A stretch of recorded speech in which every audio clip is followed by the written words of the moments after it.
When I saw my husband's hand lingering too long on the edge of the bookshelf, I didn't think much of it, until he pulled out the small, navy blue notebook I had hidden months ago. My breath caught in my throat. That notebook wasn't meant for anyone but me. It wasn't filled with recipes or shopping lists. It was where I wrote down the memories I couldn't afford to forget. The moments I swore I'd erase. I wanted to scream, to reach across the room and rip it from his hands, but I stood frozen. He opened it. And there it was, the photograph tucked between the pages. A black and white portrait of me, hair windblown, laughing, not looking at the camera, but at someone just outside the frame. His fingers trembled. He turned another page. I could see the ink bleeding slightly where I had written too fast, too emotionally. I had forgotten to rip those pages out.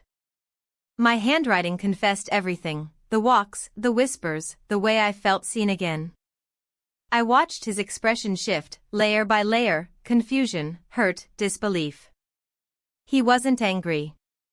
Not yet. Just lost. And that was worse. My phone buzzed on the kitchen counter, as if summoned by guilt. The name on the screen was unmistakable. His jaw clenched. I bit down on the inside of my cheek until I tasted blood. He looked at me, and in that gaze I saw it, the beginning of the end. But also the beginning of something I had to explain. Because what happened between me and that man wasn't just about betrayal, it was about waking up after years of being asleep. Let me tell you what really happened. But before I do, tell me in the comments where you're watching from, and be honest, have you ever hidden something so carefully, only to have it unravel in a single moment? I never thought a birthday party could change the direction of my life, especially not one held in our own backyard, with plastic chairs and aging neighbors complaining about cholesterol and mortgage rates. But that day, everything cracked open, not all at once, not with drama, but like the slow, inevitable tilt of a picture frame hanging crooked on the wall. He was there because of my husband. His nephew, visiting from out of town. 30, maybe 31. A photographer. He's trying to do something serious with it, my husband had said, shrugging, pouring wine. Still figuring himself out. I remembered that line later, many times. Figuring himself out. Maybe that's what I was doing too. When we were introduced, he shook my hand like it mattered. Firm, but not dominant. He looked me in the eyes, not past them. You must be her, he said. And there was something in the way he said it, not flirtatious, but curious, like he'd been briefed on me ahead of time, like I was more than just the wife. The conversation flowed easily. He asked about my career, which caught me off guard, no one had asked me that in years. I told him I used to organize charity events, back when our kids were in school and I still believed in balancing purpose and motherhood. He said he'd love to photograph someone like me, someone with history behind the eyes. I laughed, maybe too loudly. My husband didn't even glance up from the grill. Later that night, after everyone had left and the plastic chairs were stacked, I stood in the kitchen alone, running my fingers over the rim of my wine glass. My husband was already asleep on the couch. The glow from the living room television cast shadows over his feet. I felt like I was floating, like a balloon no one bothered to tie down. A few days passed before the message came. It was casual. Hey, if you ever want to do that shoot, I've got some free time this weekend. I stared at the screen longer than necessary. I could have ignored it. I could have replied, maybe some other time. But I didn't. I wrote back, sure. Let's do it. I didn't tell my husband. There was nothing to tell, yet. That's how I justified it. I wore jeans and a loose sweater that Saturday. Comfortable, unassuming. When I arrived at the small rented studio space downtown, I hesitated at the door. He opened it before I could knock. You look peaceful, he said. I wasn't. I was anything but. The studio smelled like dust and coffee. He showed me his setup, nothing fancy. He said he liked using natural light. It tells the truth, he added. I wasn't sure I wanted the truth told, but I nodded anyway. The shoot was easy. He didn't direct much. He just talked. About cities he'd lived in, people he'd met, the way light shifted depending on the hour. I found myself answering questions I didn't expect, what I missed most about being young, what I thought marriage should feel like, what I wanted that I wasn't allowed to ask for. He didn't interrupt. He didn't correct. He just listened. At one point, he adjusted a light behind me. His hand brushed my shoulder. It was nothing. But it was also everything. That night, I didn't sleep. I stared at the ceiling and thought about the version of me that had laughed in his studio. That version hadn't existed for years. The next week, he sent me the photos. They were beautiful. Stark. Honest. I looked like someone I might want to know. My husband saw them over my shoulder. Those from the party, he asked. No, I said quickly. Just some old shots. He didn't press. Why would he? A few days later, I messaged the photographer again. There's a park near my house, I wrote. Sunrise is beautiful there. He replied almost instantly. Tell me when. I'll bring the camera. The air was still heavy with morning dew when I stepped out of the car. I had chosen the park near our house because it was familiar, yet removed, close enough to seem harmless, distant enough to feel private. The trees were thin and tall, letting ribbons of light stream through. I had walked these trails with my husband before, years ago, when the silence between us was still comfortable, not hollow. He was already there, leaning against a wooden post near the trailhead, camera bag slung casually over one shoulder. He gave a small wave as I approached. His smile wasn't wide, it was quiet, almost unreadable. I returned it, trying not to think too much about what I was doing or why it felt so dangerous to have dressed with this meeting in mind. He didn't ask how I was. Instead, he adjusted the strap on his camera and gestured toward the path. The light will be perfect by the lake, he said. I followed. We walked without speaking for several minutes. Leaves crunched beneath our feet. Somewhere in the distance, a dog barked. I felt aware of every movement I made, how my jacket swayed, how my hair caught the wind, how I kept smoothing my sleeves for no reason other than nerves. When we reached the clearing by the water, he stopped and turned to face me. Just stand there, he said. Don't pose. Just be.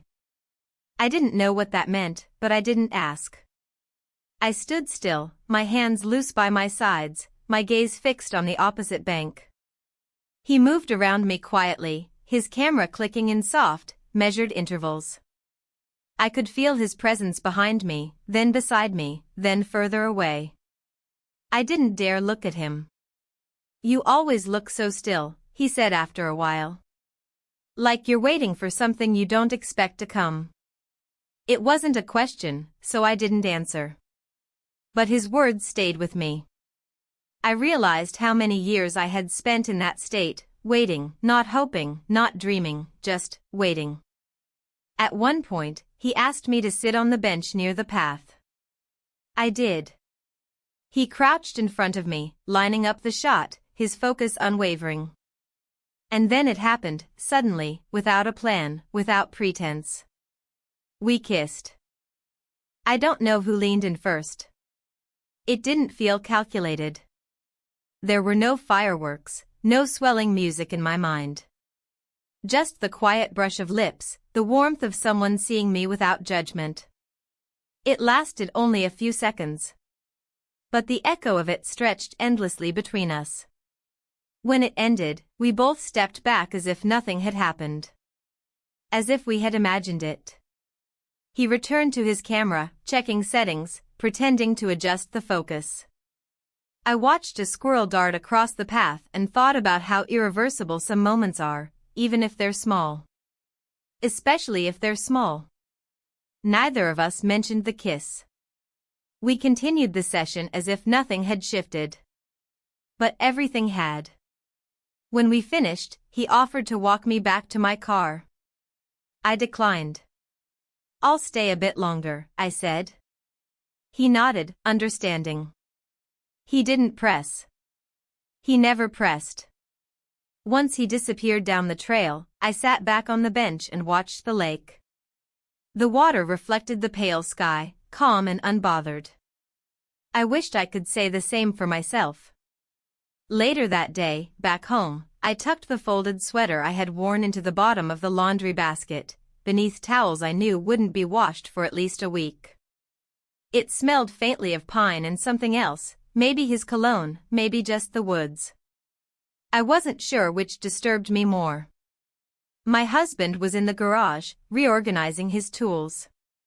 He called out a greeting when I came in. I answered cheerfully, naturally. No guilt in my voice. At least not the kind that sounded like guilt. We had dinner in front of the television. He asked about my walk, and I told him it was peaceful. I didn't lie, not exactly. But I didn't tell the truth either. The truth was too large to hold in one breath. Too complex to unpack between spoonfuls of stew. That night, I lay awake staring at the ceiling. My husband's breathing was deep and rhythmic beside me. I thought about the kiss, not because of what it was, but because of what it meant. It wasn't about desire.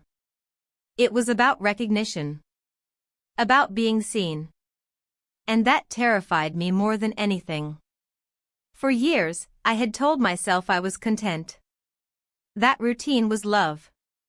That predictability was safety. But now, someone had tilted my world just enough for me to notice how off balance I'd been all along. The next morning, I found a message on my phone. It was from him.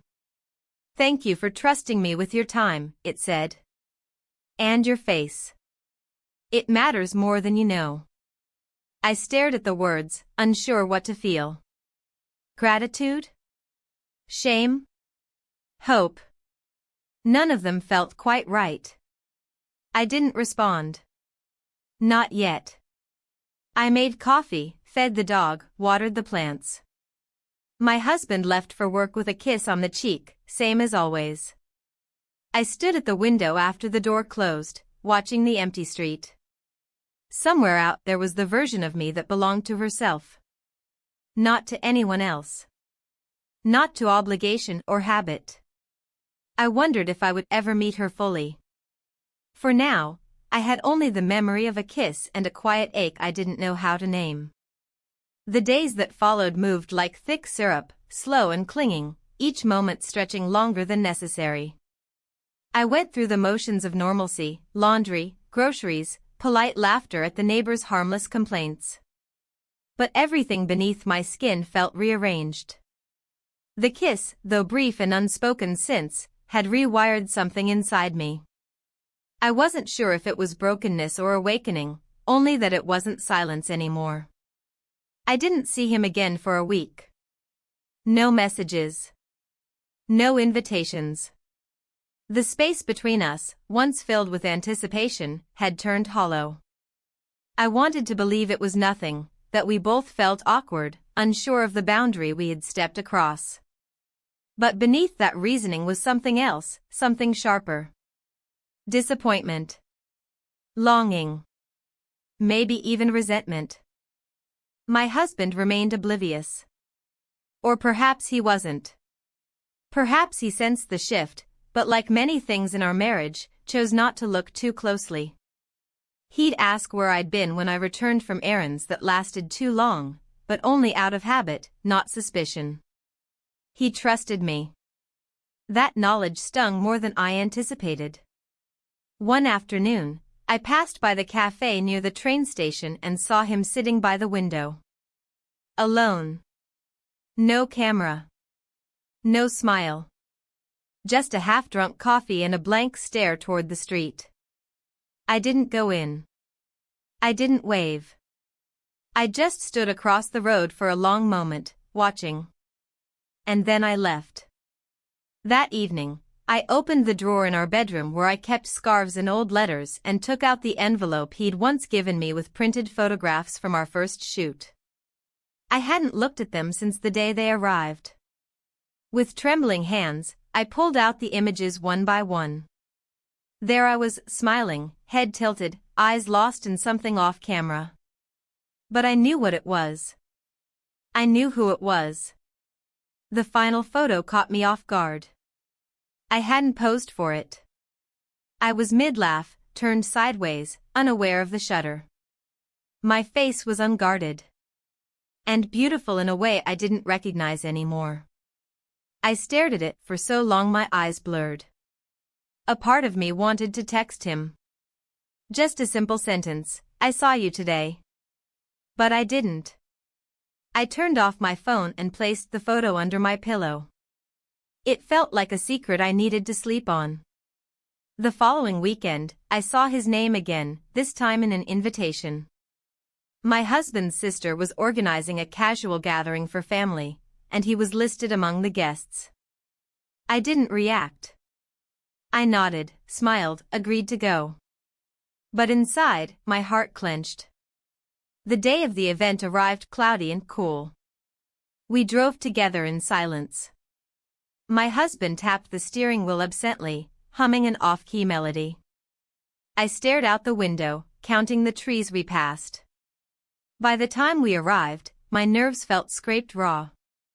The house was familiar old wood with warm lighting, laughter spilling from the open porch. I smiled through greetings, hugged people I barely knew, accepted a glass of wine I didn't want. When I finally saw him, he was standing alone near the bookshelf, thumbing through an art book. He looked up briefly, caught my gaze, and nodded once. Nothing more. We didn't speak for most of the evening. We moved through separate conversations, careful not to gravitate toward each other too obviously. But the awareness was constant. A thread pulling tight across the room. Every time he laughed, I noticed. Every time I turned my head, I felt his eyes before I saw them. At one point, I slipped away to the back garden to catch my breath. The roses were still in bloom, their petals drooping slightly in the weight of the evening air. I ran my fingers along the edges of the nearest one and tried to remember the last time I felt calm. I didn't hear him approach. His voice was soft, close behind me. "You look tired." I turned, startled. He stood a few feet away, not touching, not invading. Just there. "I am," I said, and the truth of it landed heavily in my chest. "Not from the party. From everything." He looked at me for a long moment, then down at the ground. "I thought maybe you didn't want to see me again." I hesitated. "I didn't know if you wanted to see me." "I did." His voice was quieter now. "I do." We said nothing else.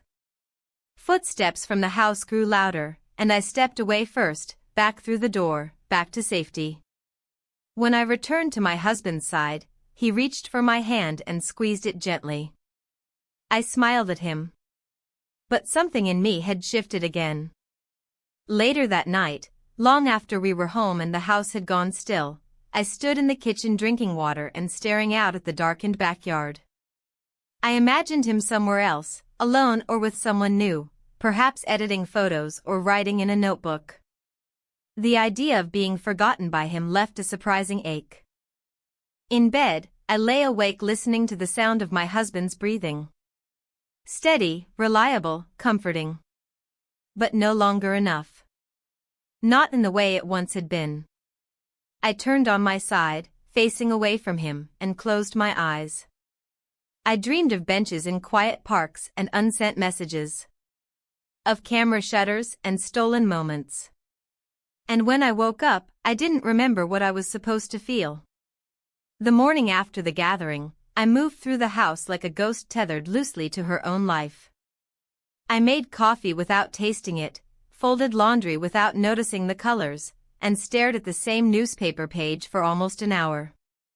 My husband sat across from me at the table, his reading glasses slipping slightly down his nose, the crossword puzzle already half complete.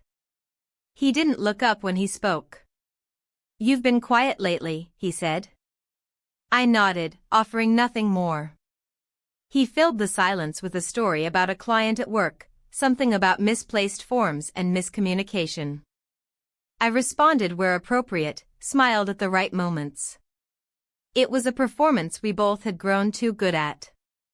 The routine of marriage had become its own language, made of silence, suggestion, and the avoidance of what truly mattered. That afternoon, I wandered into the spare room we once called my studio, though I hadn't used it for anything creative in years. The walls still held faded inspiration boards from another time in my life. I stood in the middle of the room and realized I no longer knew what I used to dream about in this space. A soft knock came at the front door. I didn't expect anyone. I hesitated, then opened it. He stood there, holding a manila envelope in one hand, a neutral expression on his face. "I didn't want to send this over text," he said. I stepped aside to let him in, my heart thudding with the quiet violence of anticipation. We didn't exchange pleasantries. I led him into the kitchen. He placed the envelope on the table and took a step back. "These are the rest of the photos. The ones I never showed you." I reached for it slowly, as if touching it too quickly would change something fundamental. The envelope was warm, as if it had been pressed against his chest the entire time. "I thought you should have them," he added. I didn't open it. Not yet. Instead, I looked at him, really looked. There was a tiredness in his eyes, but not regret. Just something weightier. Thoughtfulness, maybe. Distance. "Why now?"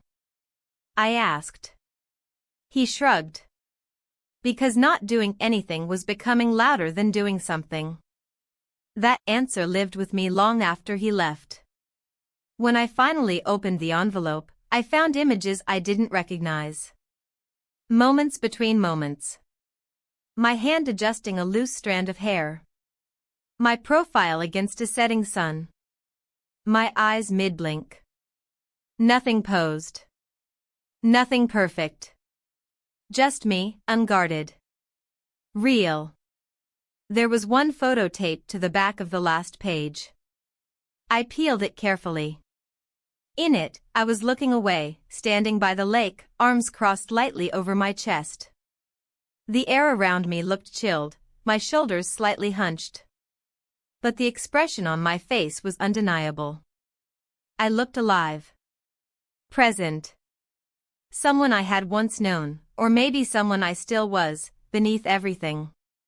That evening, I placed the photos inside a drawer of my desk and locked it, not out of shame, but out of reverence. Some truths didn't need to be displayed to be honored. My husband suggested we go out for dinner. "It's been a while," he said. I agreed, surprised by how quickly the yes came out. Maybe I needed a reminder of what still remained between us, even if it felt fragile. At the restaurant, we talked about neutral things, weather, traffic, a documentary we both pretended to remember. But at one point, he reached across the table and touched my wrist, the same way he used to when we were first dating. "You've changed," he said softly. I looked at him, unsure how to reply. It wasn't an accusation. It wasn't even disappointment. Just an observation. "I think I'm just waking up," I said. It was the closest to the truth I could offer. He nodded once, then returned his hand to his wine glass. That night, we didn't touch. We lay side by side in the dark, the distance between us not cruel, just honest.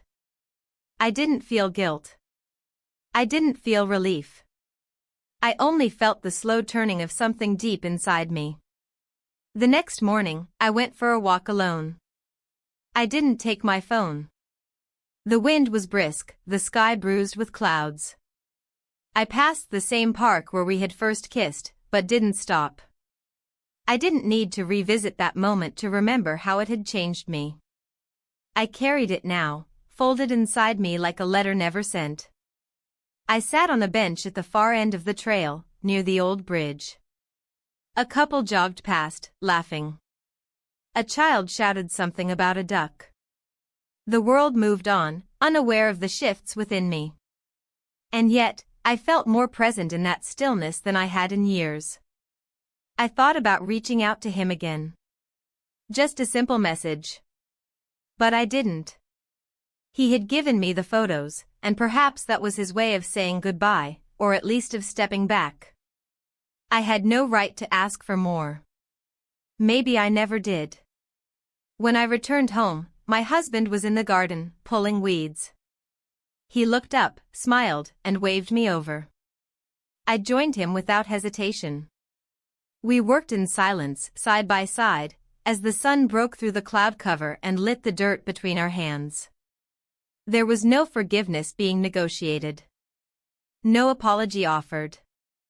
Just shared space. And for now, that was enough. The following week passed in a slow rhythm, every hour shaped by quiet routines and deliberate distractions. I immersed myself in errands, dry cleaning, groceries, reorganizing the pantry, as if productivity could somehow contain what was now stirring inside me. But I wasn't fooling myself. Not entirely. The distance between my inner world and the life I performed for others was widening. I could feel it like a seam pulling apart under strain. One morning, I found myself back in the studio. Not mine, but his. The building was tucked between a florist and an antique bookstore on a narrow street I rarely visited. I hadn't told anyone I was coming. I didn't need to. This wasn't an affair in the traditional sense. This wasn't planned or plotted. It was quieter than that. Less dangerous in appearance, more dangerous in truth. He greeted me with a nod and a tired smile. His hair was damp, his shirt creased. I wondered if he'd slept at all. I stood in the middle of the room, uncertain, until he gestured toward the stool near the large window. "You don't have to pose today," he said. "Let's just talk." So we did. Not about the kiss. Not about anything obvious. Instead, we spoke about books, about why he left his last job, about the way people disappear when you stop paying attention. I told him I used to write poetry. He asked if I still did. I said no. At some point, he picked up the camera. I didn't stop him. He moved slowly, more deliberate than before, as if he was trying to memorize something more than document it. The shutter clicks were soft, almost respectful. Outside, it started to rain. The kind of quiet, steady drizzle that wraps the world in softness. I turned toward the window and watched people darting between awnings and umbrellas. Everything looked slower from up here. Then it happened again. We kissed. No discussion. No warning. Just the inevitable answer to a question we'd both been avoiding. It didn't feel forbidden. It felt necessary. But it was brief, like last time. Just long enough to change the shape of the moment. Just long enough to remind me that I was still someone capable of being reached. Afterward, we sat across from each other in silence. I noticed a faint smudge of paint on his wrist. He caught me staring and rubbed it off with a tissue, almost embarrassed. Neither of us acknowledged what had just happened. We didn't need to. When I left the studio, the rain had stopped.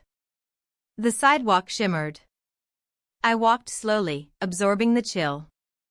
I didn't check my phone. I didn't hurry. I let myself exist without explanation. Back home, the house was empty. My husband had a late meeting. The silence didn't feel like absence this time. It felt like waiting. I stood in front of the mirror and studied my face. There was color in my cheeks. Not blush, not makeup. Just something alive beneath the surface. Later that evening, he came home with takeout and a half-hearted apology for being late. We ate together in the living room while a news anchor talked about traffic conditions and rising rent prices. I responded when appropriate, nodded when expected. The room was warm, familiar, dim.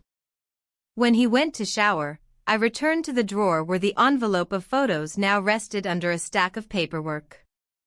I pulled out one print, the one where my eyes weren't quite focused, where I looked halfway between a thought and a decision.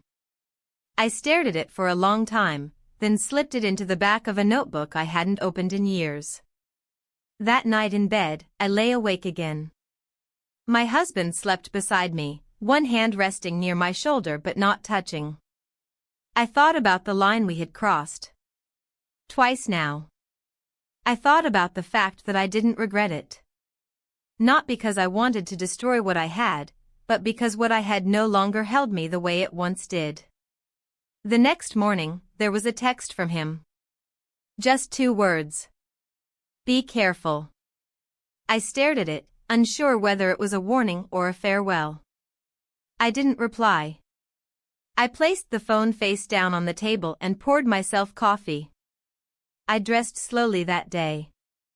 A blouse I hadn't worn in months. Earrings I almost forgot I owned. Not for him. Not for my husband. For me. For the woman I used to recognize in reflections and photographs.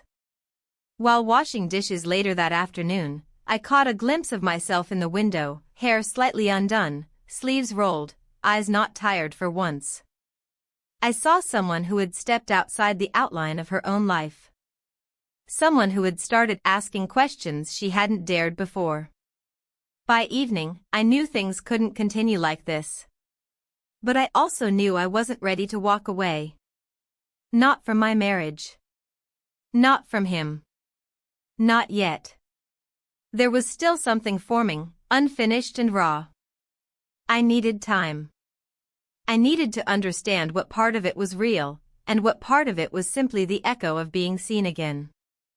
As I prepared dinner, I found myself humming a melody I didn't recognize. My husband walked in, noticed, and smiled. Haven't heard you hum in a while, he said. I shrugged. Maybe I forgot how. He kissed my temple and left the room. I stood still for a moment, the scent of rosemary and garlic filling the air. Behind my ribs, something ached. But it wasn't pain. It was possibility. I told myself I wouldn't go again. Not to the studio. Not to the park. Not to any space that carried the memory of what we had started. I repeated it like a ritual, as though discipline could undo what had already happened. But words are not barriers, and promises whispered to oneself tend to dissolve when emotion outweighs resolve. It was early afternoon when his name lit up my phone again. A simple message, shooting out of town this weekend. If you're free, I could use a second set of eyes. I stared at the screen for longer than necessary. My hands hovered, uncertain, then placed the phone face down. I didn't reply. Not right away. By the evening, I found myself pulling out a small overnight bag. I told my husband I'd been invited to a last-minute wellness retreat by a friend, yoga, nature, quiet. He barely looked up from his laptop. That sounds good for you, he said. You've been off lately. I didn't ask what he meant by off. I just smiled, nodded, kissed him on the cheek, and packed a sweater I hadn't worn since our anniversary trip 5 years ago. The town was 2 hours away, small, tucked into a patch of forest and hills. I arrived just after sunset, the light faded into muted violet and gray. He met me in the parking lot of a quiet lodge, one camera hanging from his neck, another in the bag slung over his shoulder. We didn't speak much. Just a quiet hello, a brief look, the kind that holds too many things to name. We carried our bags inside and checked into separate rooms without needing to say it out loud. I didn't ask what the plan was. I didn't need to. That night, we had dinner in a quiet restaurant down the road, soft lights, slow music, very few people. He talked about the location, an abandoned greenhouse he wanted to photograph at dawn. I listened, sipped my wine, and tried to focus on the cadence of his voice rather than the way his fingers traced the edge of his glass. Afterward, we walked back to the lodge in silence. The sky was darker now, stars emerging reluctantly between clouds. Our footsteps fell in rhythm on the damp gravel. I could feel his presence beside me like a pulse. When we reached the door to my room, we both paused. We didn't speak. We didn't linger. But we spent the night together. The next morning, I woke up to the sound of rain against the window. He was already gone, a note left on the desk, went to the greenhouse. Join me if you like. His handwriting was quick, slanted, familiar now in a way that made my chest tighten. I dressed slowly, aware of every motion, every breath. My reflection looked older in this light, but also fuller somehow. Less edited.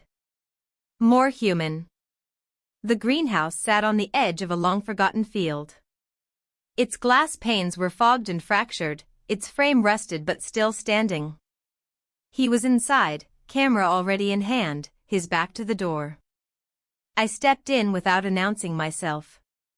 He turned at the sound of my boots on the wet floor. You came, he said. I nodded. My voice felt too fragile to use. He began photographing again, the rhythm of the shutter clicking between us like punctuation in a conversation we weren't ready to have.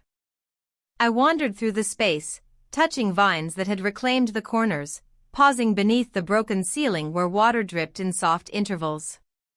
At one point, I turned to find him standing still, camera lowered. He was watching me, but not in the way he had before. There was distance in his gaze now, a heaviness. We can't keep doing this, he said. I didn't respond. I didn't know how to ask if he meant it. He continued. I didn't come here to start something that doesn't have an end. And you have a life I don't belong in. His words were quiet, almost apologetic. I felt them settle deep in my stomach, not like pain, but like gravity. Pulling everything down, making everything more real. I know, I finally whispered. There was nothing else to say. We packed in silence. The drive back was slow, filled with static from the radio and moments where I almost reached for his hand but didn't. He dropped me off near the edge of our neighborhood. It was safer that way. Cleaner. As I stood on the sidewalk with my bag in hand, he leaned out the window and said, You're still that woman from the photos. Even if you forget. And then he drove away. Inside the house, everything was as I had left it. My husband was making tea. He looked up when I entered, offered a gentle smile. How was it? He asked. Peaceful, I replied.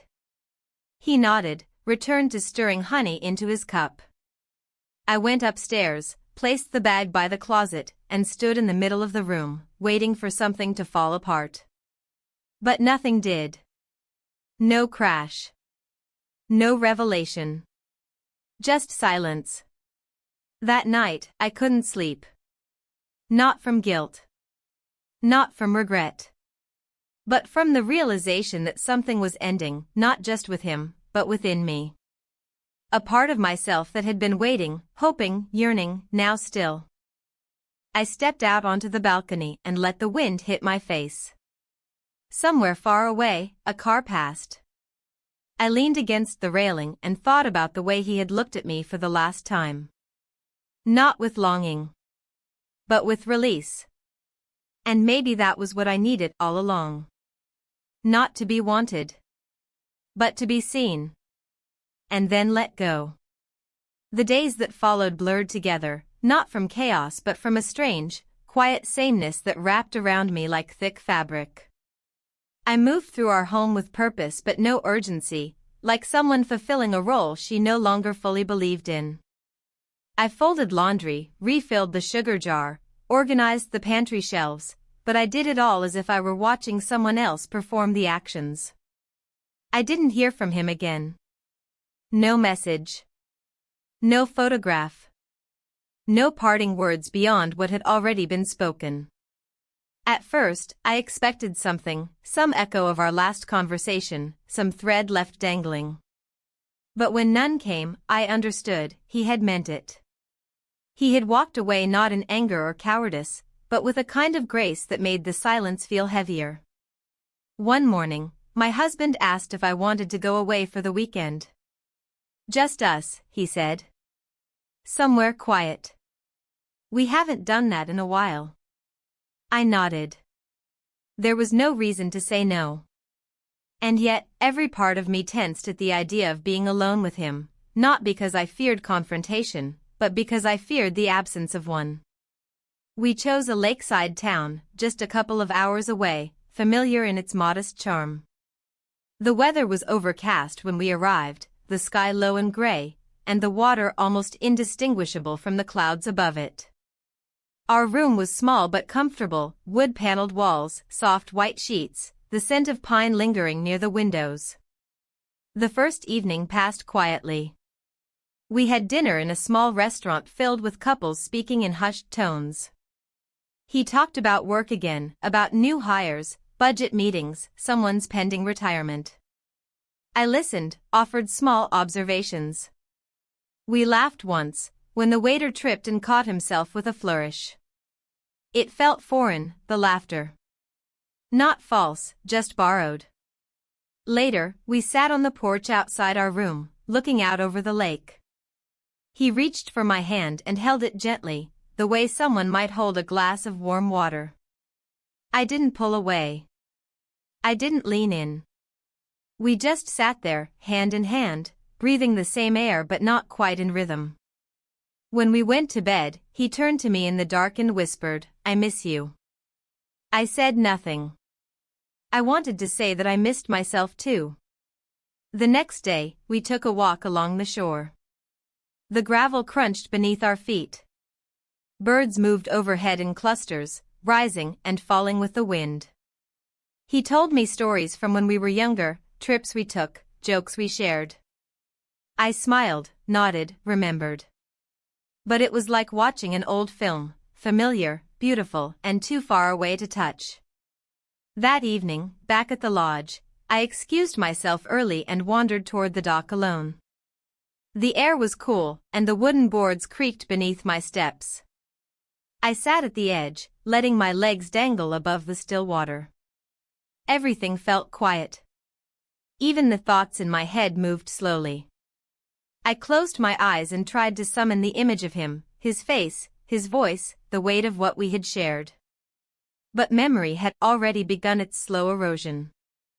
I could remember the feeling, but the details were softening at the edges. That frightened me more than anything else. I reached into my coat pocket and pulled out the small folded photograph I had taken with me. The one where I was looking away from the camera, arms crossed, a breeze in my hair. I looked at it for a long time, trying to see myself through his eyes. Trying to find the version of me that had existed only in that window of time. Footsteps behind me broke the moment. My husband. "I figured I'd find you here," he said, sitting beside me. I quickly tucked the photograph back into my pocket. "Did you need time alone?" he asked. I paused before answering. "I think I needed time with myself." He nodded. "I get that." And maybe he did.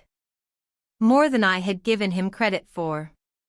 We sat in silence again, the kind that didn't ache as much as I thought it would. I realized I didn't want to run. Not because I wanted to stay. But because I was tired of searching for the next version of myself in someone else's eyes. Back at home, the rhythm of life resumed. Laundry, meetings, errands, emails. but something in me had slowed. Not out of defeat, but reflection. A few days later, I found an envelope in the mail with no return address. Inside, there was one photograph. Black and white.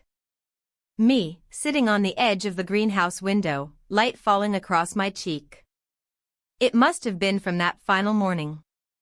On the back, a single line in small handwriting, "You are enough, even alone." I didn't cry. I didn't smile. I simply placed the photograph in the drawer with the others, then closed it gently, as if sealing a chapter with care instead of resentment. That evening, I cooked dinner with a little more intention. Set the table. Lit a candle. My husband noticed but didn't say anything. After we ate, I sat on the couch beside him and let my head rest on his shoulder. It wasn't forgiveness. It wasn't love rediscovered. It was simply presence. He placed his hand on mine and squeezed gently. I squeezed back. Not as a promise, but as a beginning. I woke up the next morning feeling lighter, though I couldn't say why. The sun was pouring through the windows in golden streaks, illuminating the dust on the hardwood floors. I watched the patterns shift across the wall, and for once, I didn't reach for my phone.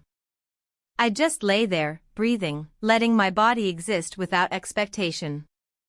Downstairs, the kettle whistled. My husband was already dressed, preparing breakfast. The smell of toast and coffee drifted through the air. It was a scene we had repeated for years, and yet today it felt unfamiliar, like stepping into a memory that wasn't fully mine. I moved slowly, deliberately, and took a seat at the kitchen table. We talked about simple things. The weather. A neighbor's upcoming renovation. A mutual friend's new dog. It all passed between us easily, like small stones skipped across still water. Nothing sank. Nothing rippled. It was the kind of conversation that required no real engagement, just presence. After he left for work, I sat in the quiet and thought about the photograph. I hadn't looked at it since placing it in the drawer, but I could see it in my mind, the lines of my posture, the softness of my expression. The message on the back echoed more now than it had when I first read it. You are enough, even alone. It didn't feel like reassurance. It felt like a challenge. I pulled the drawer open and took out the image again. I stared at it for a long time, then slid it into a folder with the others. I wasn't hiding them anymore. I was storing them, like you store old letters from a version of yourself you haven't fully mourned. Later that afternoon, I went into the garden. The hydrangeas needed trimming, and the soil had hardened around the base of the roses. I worked without gloves, letting the dirt cling to my skin. The physicality of it felt grounding, as if the act of tending to something rooted could help me feel a little less adrift. When I came inside, my hands scratched and sore, there was a package waiting on the table. No name. Just my address printed in clean black ink. I opened it carefully. Inside was a hardcover photo book, elegantly bound, minimalist in design. The title on the cover read, Women Who Stay. My breath caught. I flipped through the pages slowly. He had done it.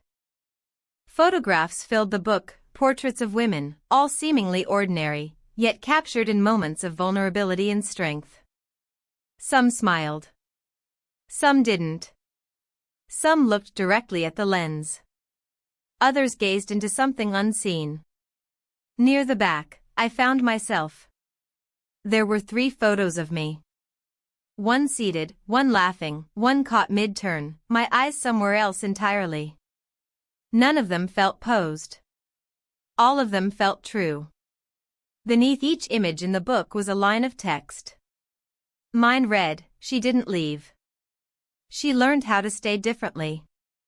I closed the book and sat still, unsure whether to feel honored, exposed, or both.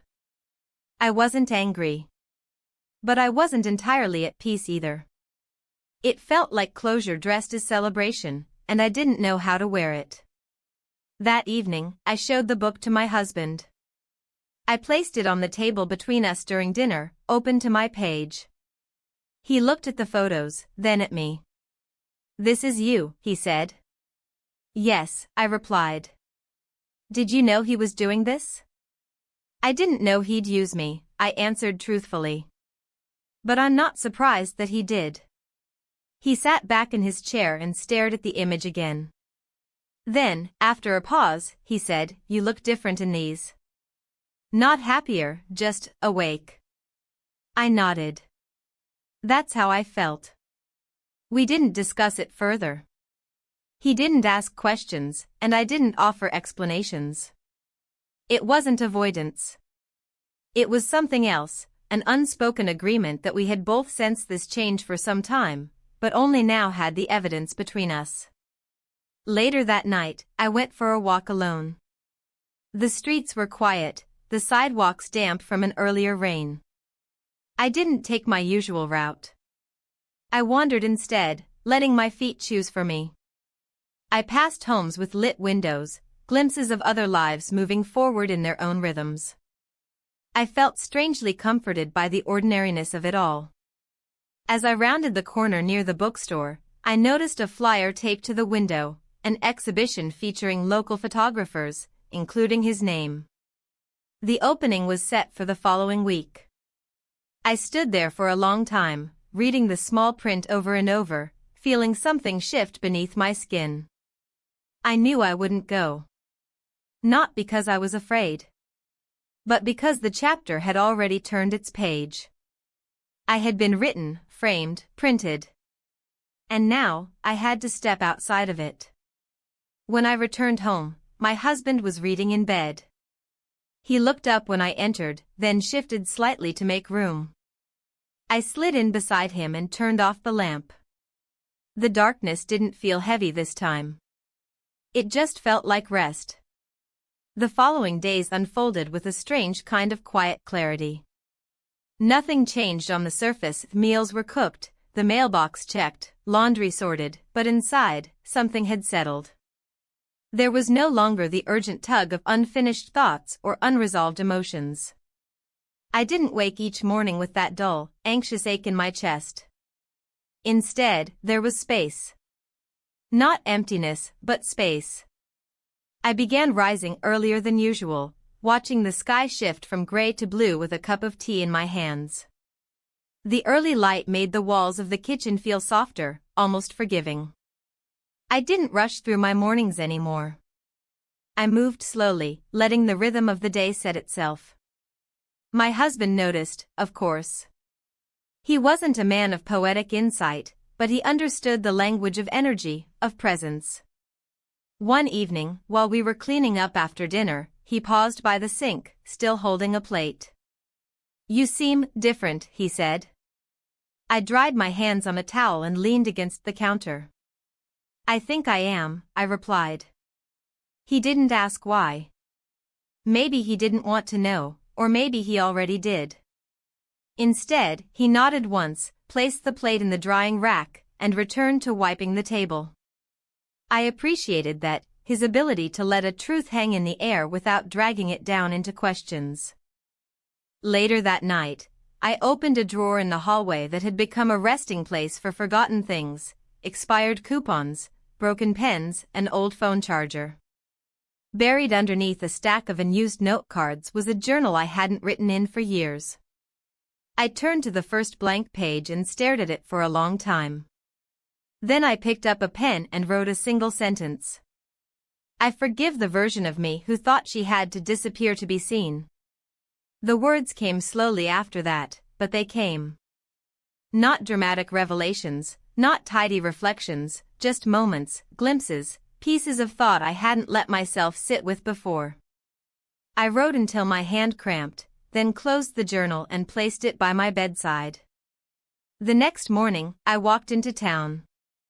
It was market day, and the street was lined with stalls selling fruit, baked goods, handmade soap. I moved through the crowd without urgency, pausing to smell fresh rosemary, to taste a slice of warm pear tart from a vendor I hadn't noticed before. As I turned a corner, I saw a display of local books and photography collections arranged on a folding table. My eye caught on the now familiar title, Women Who Stay. I picked it up, fingers trailing the edge of the cover, and flipped again to my page. The vendor, a woman in her 60s with kind eyes and wind-blown hair, noticed. "That one's been popular," she said. "People are drawn to the quiet strength in it." I nodded, unsure what to say. "You know her?" she asked. I hesitated, then smiled. "I did," I said. "In a way." She smiled back and didn't press. I placed the book down gently and continued walking, the morning light warming the back of my neck. Back at home, I found my husband in the garden, kneeling by the base of the hydrangeas. The gloves he wore were too large, and he was struggling to untangle the roots. I watched him for a moment before joining him on the grass. We worked side by side, not speaking, the silence between us no longer something to fill but something to share. At one point, he passed me the clippers without looking, and I took them without needing to ask. When we finished, we sat on the edge of the patio, dirt smudged across our arms, sweat at our temples. The sky was turning a soft shade of gold. I leaned back on my hands and let the sun settle on my face. "Do you ever think about starting over?" I asked quietly. He didn't respond immediately. Then he said, "I think about what we'd do differently. And what we wouldn't." I turned to look at him. He wasn't smiling, but there was no sadness in his eyes either. "I don't want to go back," I said. "But I also don't want to stay where we were." He nodded again, slower this time. "Then maybe we figure out what staying means now." That night, we didn't touch. Not out of rejection, but out of reverence for the space that had grown between us, something we had both tended to, like a wound or a garden. It wasn't ready to close yet. But it had stopped bleeding. In the quiet hours after he had fallen asleep, I stood by the window and looked out at the darkened yard. The roses had begun to bloom again, shy and soft against the wooden fence. I thought about reaching out to him, the photographer, just to say thank you. Not for the pictures. Not for the escape. But for the mirror he held up to me when I needed it most. But I didn't. Some people come into our lives not to stay, but to stir. To loosen what's stuck. To wake what's quiet. And when their work is done, they go. I returned to bed and pulled the blanket around me, not because I was cold, but because I wanted to feel the weight of something real. The moonlight spilled across the pillow beside me. And for the first time in a long while, I didn't feel the need to fill the silence. I just breathed. And listened. And let it hold me. There's something unsettling about finality, not in its certainty, but in how quietly it arrives. I had expected more from the end. More emotion, more drama, more unraveling. But when it came, it didn't knock or shout. It simply sat down beside me and waited to be noticed. It had been weeks since I'd received the package. Since the book made its quiet arrival on our table. Since the last meaningful word passed between me and the man who had seen me, framed me, then let me go. And yet, I hadn't collapsed under the weight of absence. I had stood. Day by day. On steadier legs than I imagined I possessed. The routines resumed but shifted in tone. I no longer viewed the morning as something to push through. I let the hours stretch, allowed them to hold me. Some days I walked alone. Some days my husband joined. Neither felt heavier or lighter than the other. Just different. Just true. One afternoon, while dusting the bookshelf in the living room, I came across an old photograph from years ago, taken during a family holiday when the children were still young, our hair a little darker, our posture a little looser. We were standing on a bridge, all three of us, the camera capturing the precise moment before someone burst into laughter. I stared at it for a long time, fingers resting on the edge of the frame. I remembered that day. Not vividly, but enough. I remembered feeling content, even if distracted. There was love there, even if it had quieted over time. We had built something real, even if parts of it were worn. Later that week, I went through my closet and removed clothes I hadn't worn in years. Pieces that no longer fit, not just in size, but in spirit. Dresses bought for events I no longer attended. Shoes that belonged to someone with more patience for discomfort. I folded them gently and placed them in boxes, setting them by the door to be donated. In the process, I found a scarf I had almost forgotten. A soft, charcoal wrap he once commented on during a shoot. "You look like a woman who walks into her own silence," he had said. At the time, I didn't understand what that meant. Now, I did. I didn't throw the scarf away. I placed it carefully in a drawer with my journals. A token. Not of him, but of the version of myself that had been brave enough to answer when someone called her forward. That evening, my husband and I had dinner outside. The weather was cool, but we dressed for it. He lit a candle on the table, a small flame flickering between us. "Do you feel different?" he asked, cutting into his food. "Yes," I said. "Do you?" He chewed slowly, then nodded. "I think I'm starting to." We didn't dissect it. There was no need. The change wasn't a confession, it was a fact. After dinner, I made tea and returned to the porch alone. The sky was soft and dark, stars faint behind thin clouds. I wrapped my hands around the mug and listened to the sound of night, wind in the trees, distant laughter, a car door closing somewhere up the street. I didn't miss him, not in the way I feared I might. What I missed, if anything, was the sensation of awakening. The jolt of being seen, the surprise of wanting. But I had learned to keep that part of me alive without someone else holding the light. When I went inside, I passed by the mirror in the hallway and paused. I looked older, yes. But also lighter. Like someone who had been carrying a heavy bag, and finally set it down. In bed that night, I reached for my husband's hand under the covers. He squeezed once, then shifted closer, our arms brushing. There was nothing symbolic in the gesture. No declaration.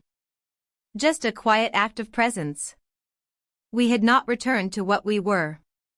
But we had found a way to remain. And that, in its own quiet way, was enough. The next morning, I received an email from the gallery hosting his exhibit. A brief note, "Final week. Thank you for being part of the story." There was no signature. No plea. Just that. I didn't reply.